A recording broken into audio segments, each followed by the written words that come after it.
Hey, social media. It's your boy Big Walter with Regional IT Services, professional technology assistance, computer repair, IT services, small business loans. Make sure you get over to our website, www.regionalitservices.com. We do managed IT services. I'm not quite sure how to help you with that. We do managed IT services, web design, website design and development. You can use our website to test your internet speed, register your domain, protect your brand by registering your domain. Use our website. The first two steps in business is to name that big idea. The second is to protect it online by registering that domain. We got email, Microsoft Office, and we got standard POP and IMAP email. Got calendars, WordPress website hosting, cPanel website hosting for those of you that want to get into hosting your own websites. We do website security, dedicated servers, Microsoft Office, and you can get to the device portal. Get over to our website. Again, that website is www.regionalitservices.com. If y'all just joining the show, y'all might have saw where I was playing the video from the song Vapors by Biz Markie. Those of you who are from the old school, y'all might remember that. Can you feel it? When nothing can save you. For this is the season for catching the vapors. And I'm going to explain to y'all what I mean by catching the vapors. If y'all go back to YouTube, Google and find that song, listen to the jam. And I'm going to show you kind of how that song aligns up with business. You know, when early people dismiss you during your earlier struggles, but then as you get better at your craft and what you do, then people start to recognize and want to align with your success. And that's why I wanted to talk about that and share with you how that connects in business. If y'all not following us on social media, y'all make sure y'all get over to all our social media pages. Like, share, follow us. We're on all platforms. Be sure to subscribe to our YouTube channel. Make sure that you get over there so you can see our latest videos and updates. We're going to try to give out some laptops, other things like that on the platform. So we're going to be really trying to grow the page, grow the brand. Really want to get y'all out there talking to us, responding, seeing what we're doing, engaging with what we're doing out here. Anyway, I'm gonna tell you about like some of the uphill battles that I had to deal with in business, and I'm sure others that are looking to start a business or starting a business or in the beginning journeys of their business can relate to this. And I want you to take some of these things and hopefully they'll encourage you and help you keep pushing along your journey. You know, the worst part when you're building your business in the beginning is that you're being overlooked and underestimated. No one sees your visions. No one sees your dreams.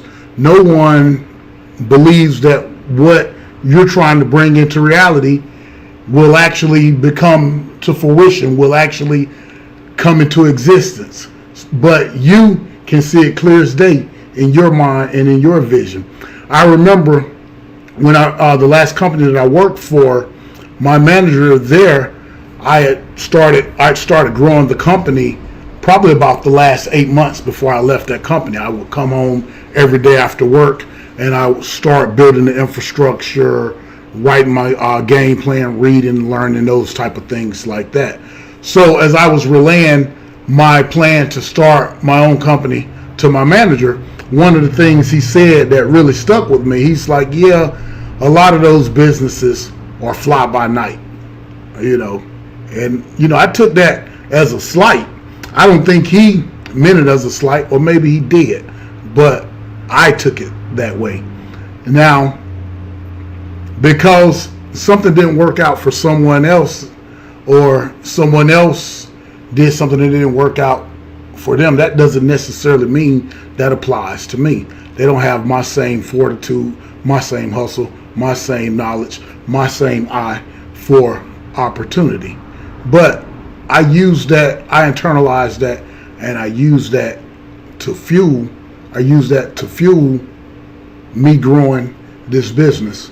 It's, even earlier on, some of the clients that I went after, they went and they would go and look at my website, and they saw my website, and it was just a basic website that I was able to put up, even though website design and development is one of the services that we offer. At that time, I didn't have the time. On top of wearing all of the other hats, to actually take my time to develop a very professional website, because I'm using that time to create others' websites, to do my marketing, to build my infrastructure, to do everything that it takes to get this business up and running and off the ground. And if you go from working 40 hours a week, lick my lips, make sure I got the white mouth on camera, but if you go from working 40 hours a week to growing a business, when you're working, you're used to every day that you go into that office, you're making money. Every day that you're there, those hours that you're there, you're making money. So when you start a business, there's days that go by, even months, especially in the beginning, that you're not getting any business.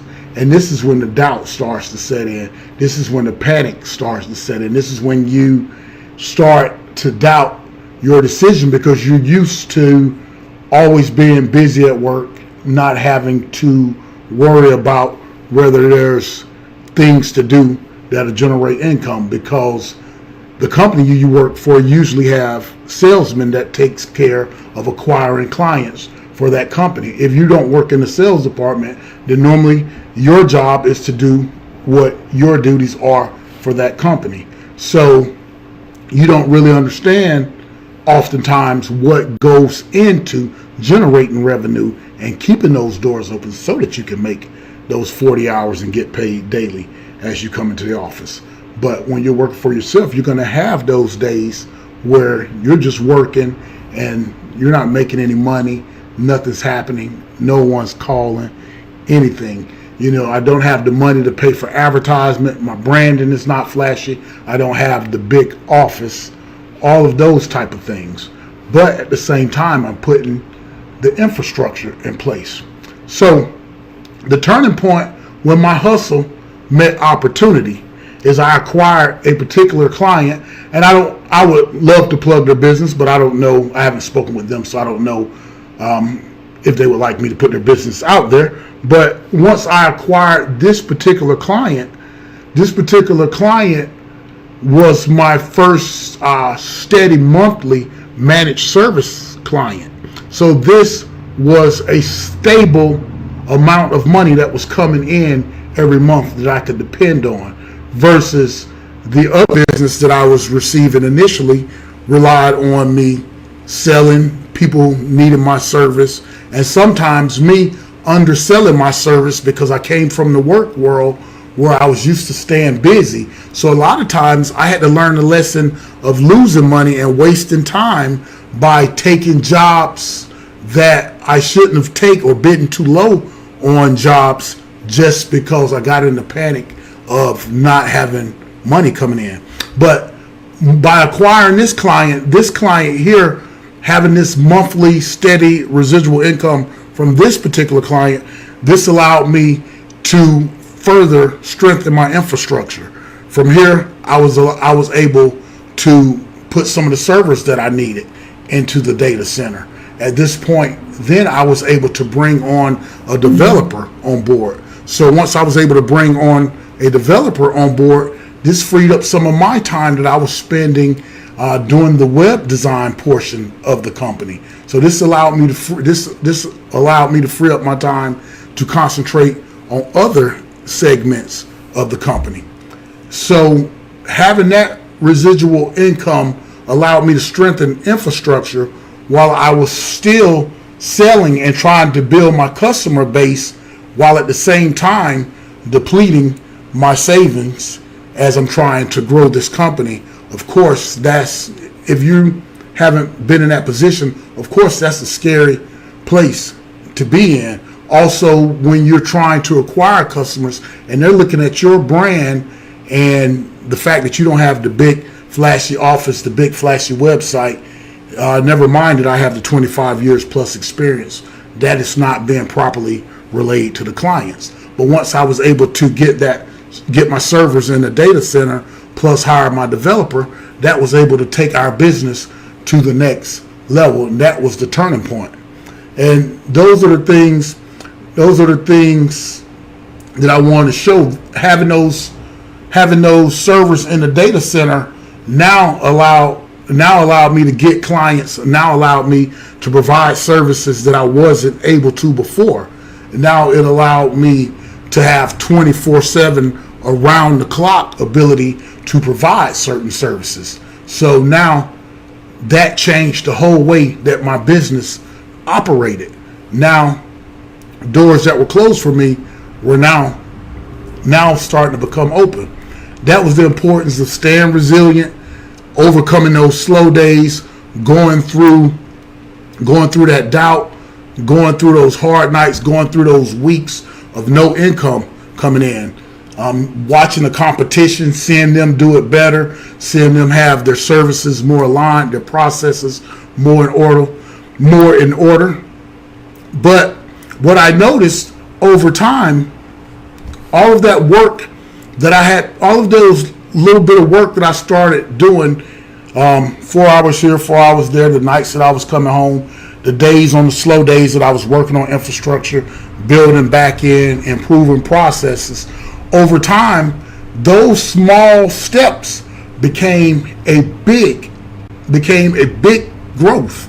So now I look, and now I have a big foundation, a big structure of processes in place that I've created over that time of, being slow, trying to improve upon the process, improve the business, reach out and get more customers. So we're going to fast forward to today. Now I have enough managed service clients that the monthly bills are paid. I'm able to take care of my staff. I'm able to meet the bills of my customers. I have a professionally developed website, which my developer was able to do, and it didn't take time. It didn't take my time away from growing the business as we improved our processes. Now, going into this new year, 2025, things are looking real good. I'm upgrading all of my customers' equipment. Now, I am taking my service that I provide to my customers to the next level. So now that those customers that were with me and went through some of those struggles, now they're reaping the benefits of my resilience and my hard work. So now my branding is starting to pick up. You're starting to see my advertisement. What started to be just a brand here, a brand there. Now I'm pumping out and putting out paid advertisement. These were all gradual steps. Now, I have to balance with being prideful with staying grounded. Of course, I want to go out and buy a nice truck with my logo on it and flaunt, the success of the business, show how we're growing, show the direction that we're heading in. But I have to be responsible. I have to be smart. I have to understand my customers come first. So right now, I have to stay humble, improve upon processes, improve what I do, find some more hardworking, hungry people to join the team, help us provide service even more, take it even more to that next level. So now that I'm at a point where I can go back and say to some of those people that doubted me, I told you so, I don't feel that way now. I don't even feel vindicated no more. I actually appreciate the people, because I can't remember exactly how the line went, but it was in $1 Million Baby by one of the movies by Clint Eastwood. I believe Hilary Swank played the main character in that movie. But it was about a female boxer, and he was training the boxer, and he told her, she needed to rest and not practice because she got injured in a fight or something. Either way, she still came back and snuck into the gym and was still in there boxing. And the comment that Morgan Freeman made, who's the narrator and starred in that movie, was one of the co-stars in that movie, was that if you listen, then you're not a fighter. You're not a fighter at all. So that doubt and that dismissiveness, that was the fuel that I needed to help me go to the next level, to help me keep on pushing, to make me want to show them that they were wrong, to make this business grow, to show them that they were wrong for the rejection and the skepticism. So now, with that being said, instead of going to the point where I want to say, see, I told you, now you've caught the vapors, it makes me appreciative of the doubt, because it gave me the motivation that I needed to go, and it fueled me, it put the winds in my sail. So every person that's made of something, they're going to have to be resilient, and they're going to have to go through some things and keep pushing in order to go to that next level. So just understand, keep hustling, even when others doubt you. Use that for fuel on the fire. Remember, your time to shine is coming. People are going to doubt you, but keep on going. Pretty soon they ain't going to be able to help but notice, because this is your season. Nothing can save you. Make them catch the vapors. Make sure y'all get over to our website. Follow us on social media. Our website is www.regionalitservices.com. Subscribe to all of our social media pages. Make sure you, most of all, recommend and use our